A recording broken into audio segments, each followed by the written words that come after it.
Today, we want to talk about pitching. I want to know some things about pitching, things like can you gain velocity? Can you improve accuracy? How do you go about pitch selection? Things like that. Let's start off with velocity. Now, I know that a lot of athletes and folks that look at athletes, they always say they can't teach speed. Now, that's always talked about foot speed. But can you teach speed as far as throwing a baseball? Yes, you can. But it'll take more than 2 weeks. It's going to take a while. I mean, the talent has to be there to begin with, right? Yes, you got to have the ability to deliver the ball in such a way that you're gonna have that kind of velocity. You can't push it. You got to throw it. It's that kind of deal. If you're pushing the ball, you might as well go be a lawyer. Matter of fact, I heard one of the instructors one day watch a guy throwing, and after he got finished, he asked the kid. He said, "Well, where do you go to school?" And he told him this university or something. He goes, "I think you might need to stick with it." Okay, so there's really no set way to do something, but there are proven, efficient ways of doing it, and that's what we all in the game are looking for. All right, so what you got right now, you're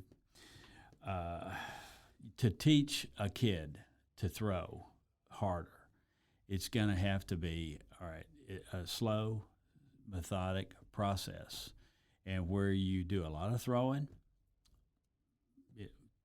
to tolerance. You don't want to overdo this. Right.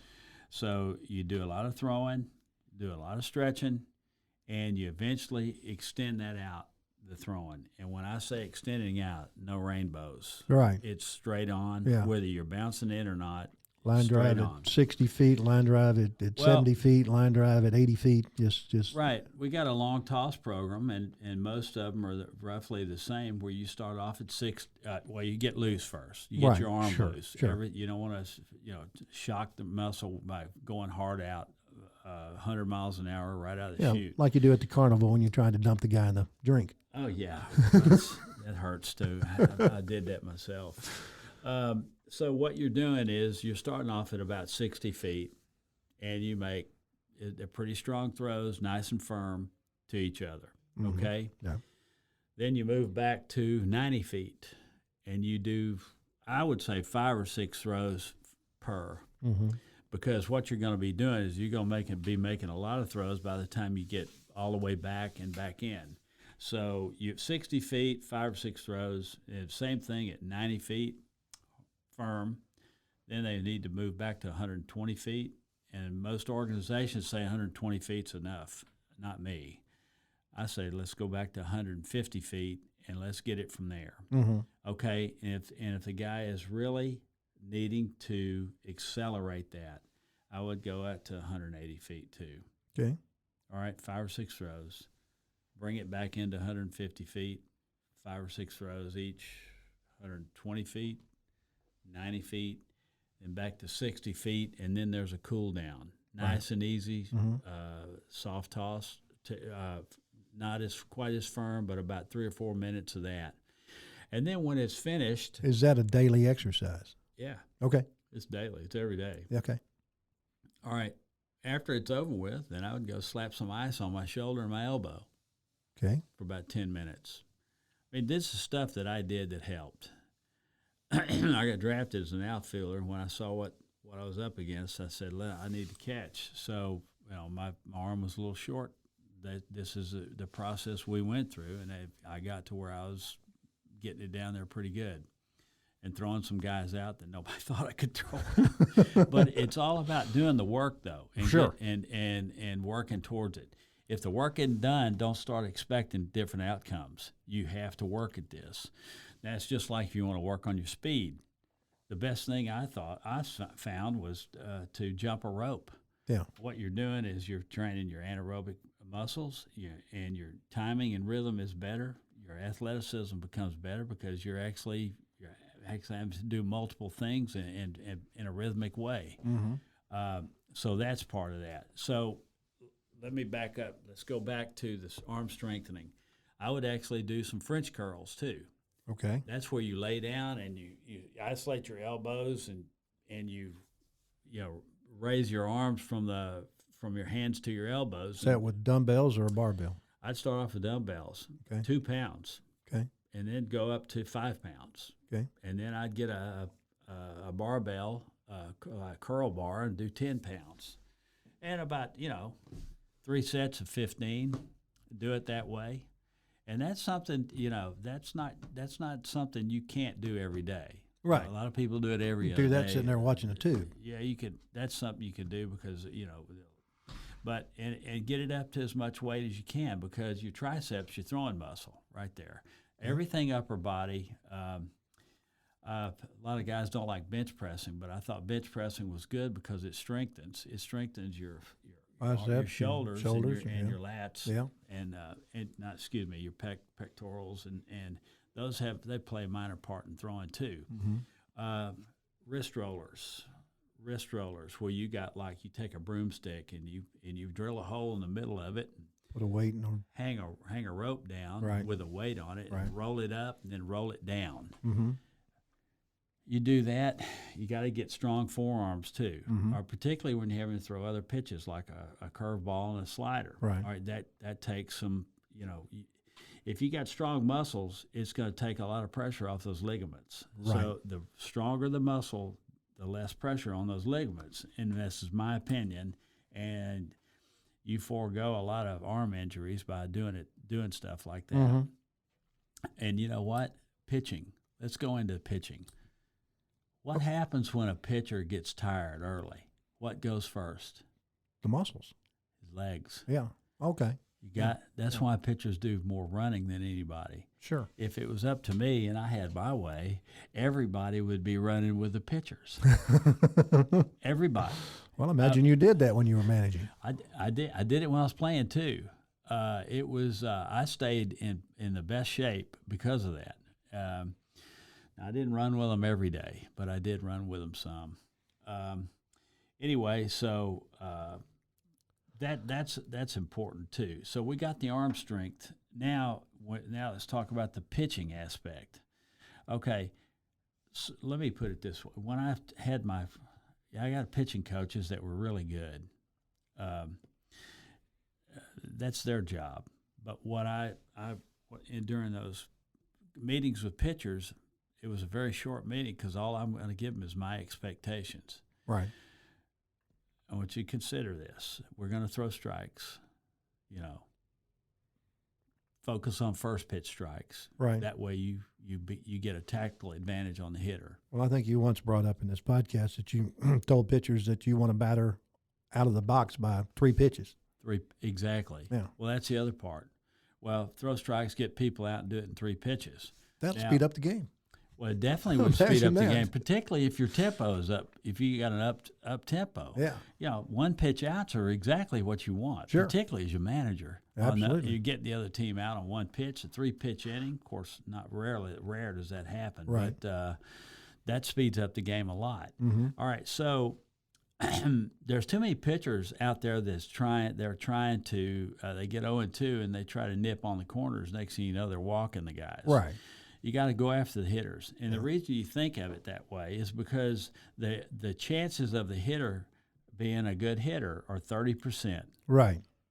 All right, think about it. Now, if you and I went to business and we did 30%, we'd either be bankrupt or fired, whichever the case may be. Or in the soup line at the Salvation Army begging for a bowl of soup. Yeah. Okay, well, in baseball, that's a different reality. Mm-hmm. Okay, so you got 30%, right? So even if you're throwing the ball right down the middle, there's a 70% chance you're going to get him out. Yeah. You're playing the percentages. Playing the percentages again. Now there's some analytics. Yeah. All right. So so anyway, if you're keeping the ball down, you got a better chance of hitting it on the ground and one of your infielders picking it up and throwing them out for you. Right. Now to do that as soon as possible is keeps you in the game longer. Yeah. They're putting 110 pitches on these guys. Okay. I think they could go further. Yeah. They really could. I mean, this is kind of the standard, and it's taboo if you go over that. Yeah. Framber Valdez just set a record with like 26 quality starts in a season.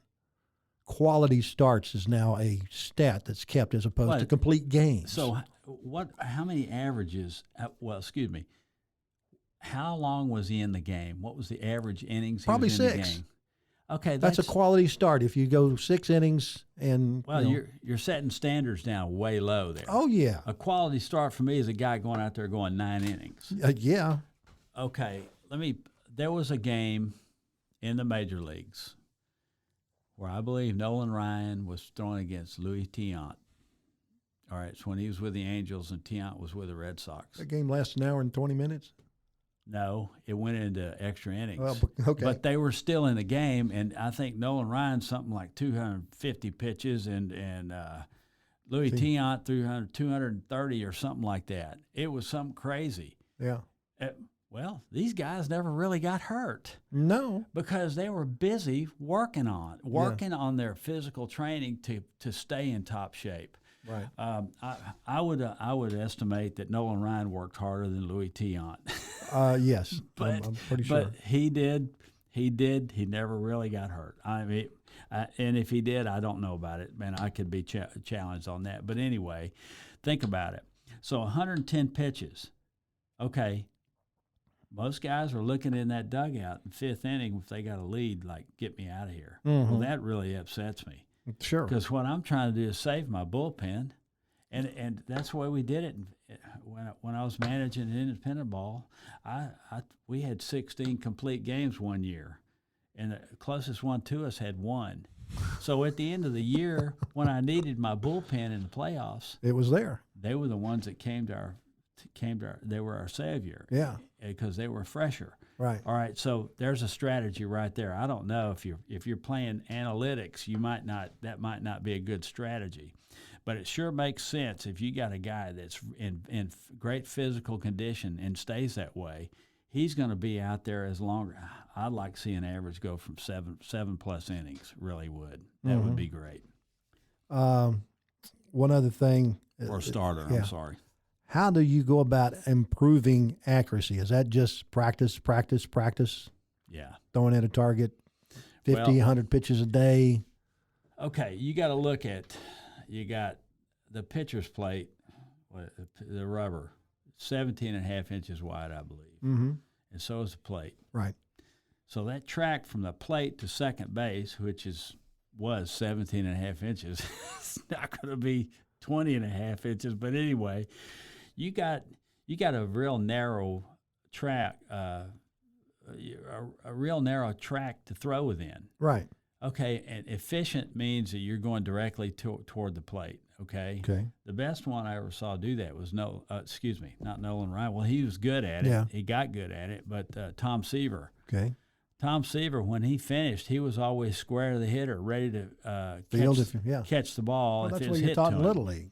Exactly. So, a lot of guys are spinning off and they're going from side to side. Well, if you're looking at that, you need to be going north to south and not side to side, east to west. Right. So your efficiency in throwing strikes are going to come up, particularly if you got like a 3/4 high arm angle going towards the plate. And your balance and direction is toward the plate instead of towards first base or third base if you're a left-hander. So accuracy is the deal. And if you're practicing throwing strikes, practicing hitting targets, that you put the catcher you put the mitt on the outside corner and throw to that. Put the mitt on the inside corner and throw that. Put the mitt on high in the zone and throw to that. Okay, high inside. 0-2, high and inside is a very tempting pitch to swing at, and, and most of the guys will swing at that. Right. The more disciplined hitters might take it, but typically when you get 2 strikes, you you gain a tactical advantage over the hitter. That means 1 strike to 4 balls. So you got opportunity here to get the guy out. Right. But most guys, they'll try to choke up, get up on top of the plate, choke up for a little bit of bat control, get on top of the plate for better plate coverage, and try to use the opposite field because that's mainly where they're being pitched. I don't see that adjustment often, though, nowadays. Not in the major leagues. No. They're still on the end of the bat trying to knock it over the fence. Well, it's that they've gotten accustomed to a 2-strike situation, and they know how in their own mind how to deliver. Right. So which is okay. You get that ability. I mean, you get to that level.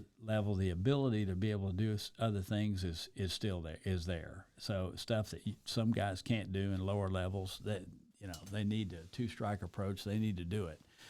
All right. So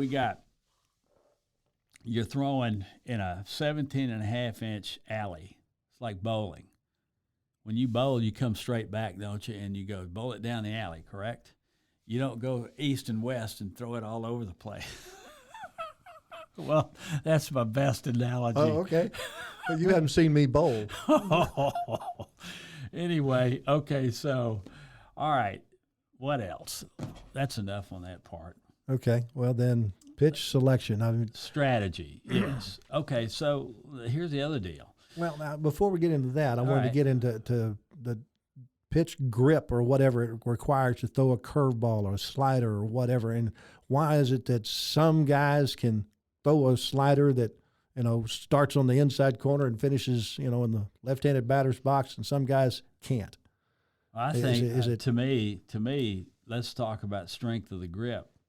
Guys with really a tight grip on that baseball on the end of their fingers, which this is, it goes back to the forearms being strong. A tight grip right there, and pulling down with that middle finger right there, you're gonna get some real sharp late action. Okay. And it's probably, if they're over the top, it's probably going to break down. Action is down and away, and late. So you got that kind of late action on the ball. You've got a hitter thinking it's a fastball, and they're going to swing at it and miss it because the ball's going to be moving away from them at a later, just about over the plate.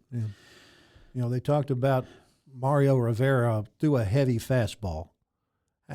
He cut it every pitch. It was okay. So he cut the pitch what he means, instead of throwing directly behind the ball, he had turned his hand.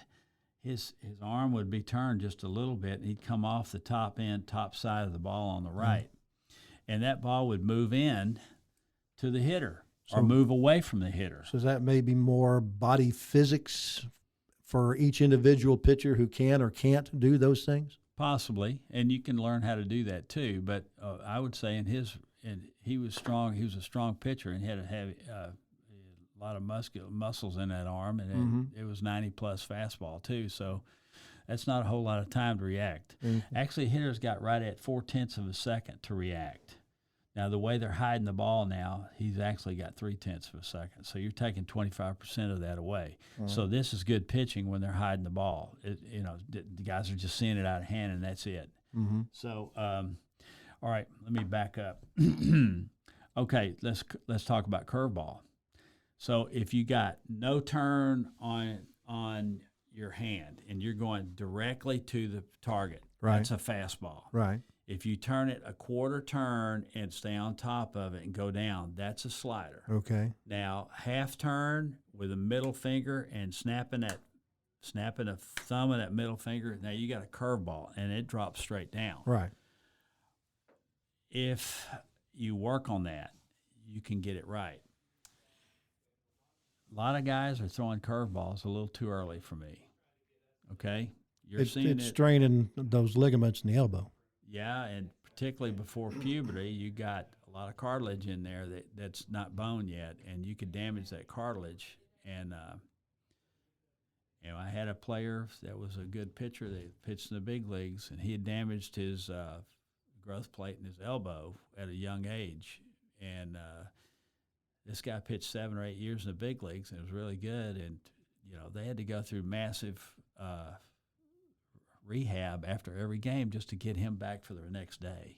Okay, so it's the better way to do that is to limit that activity early. So here's how I look at this. A young kid that's throwing curveballs, if I'm the coach, say, okay, you can throw a curveball, but here's how we're going to do it. If he's 11 years old, let's say he's 12 years old, I'm going to say he should throw 5 pitches per year of age. That's 60 pitches tops. Now, if he wants to throw a curveball, he could do 10% of that. He can throw 6 of them. That's it for the game or less. I mean it. And we ride herd on that too. I did that when I was coaching select ball, travel ball, whatever you want to call it. That got looked at because them to be able to compete, they're learning how to compete at that level, okay? But we're not playing for keeps there. No. So there's no reason to go out there and damage ourselves where we can't do it later on. Right. So that's why I limited that. Then if they weren't throwing it right, I'm going to show them how to throw it.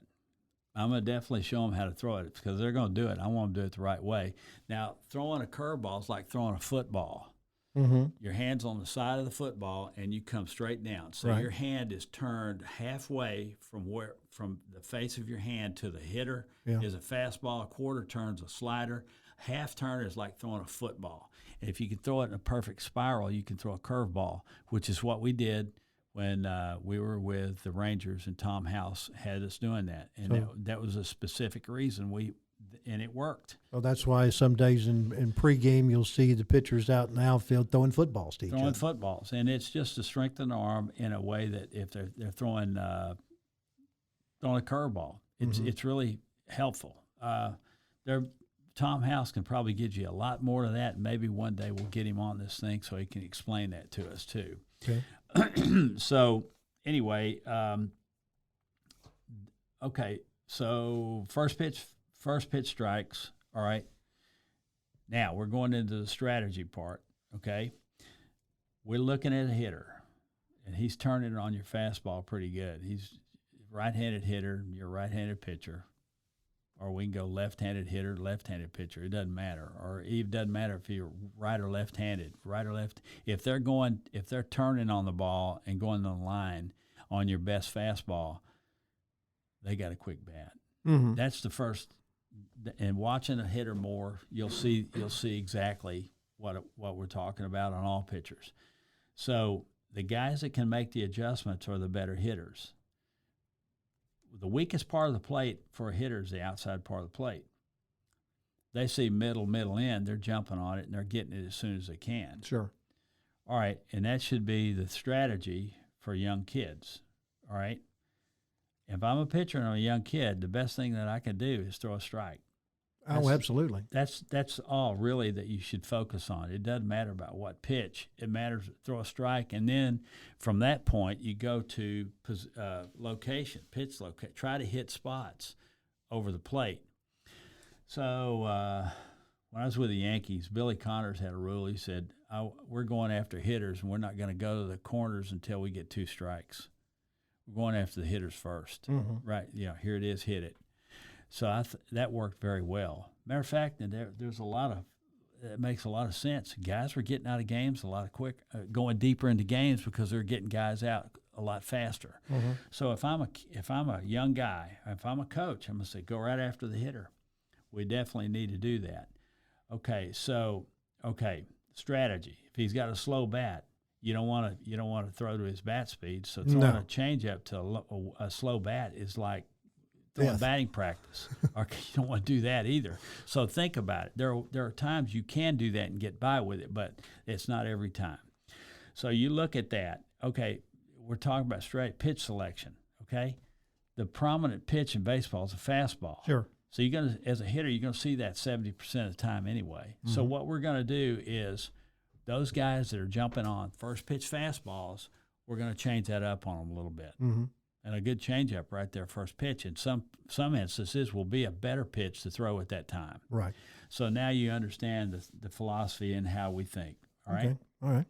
Well, that's some insight on pitching, and that's going to take our time for today. We certainly appreciate you joining us here on our Mound visit. Thanks, Lark. That'll wrap up this visit to the Mound. We certainly appreciate you joining us today for a little baseball talk. Anytime you want to hear something about baseball, you can find us anywhere you get your podcast, or you can go to roguemedianetwork.com for the next edition of A Visit to the Mound.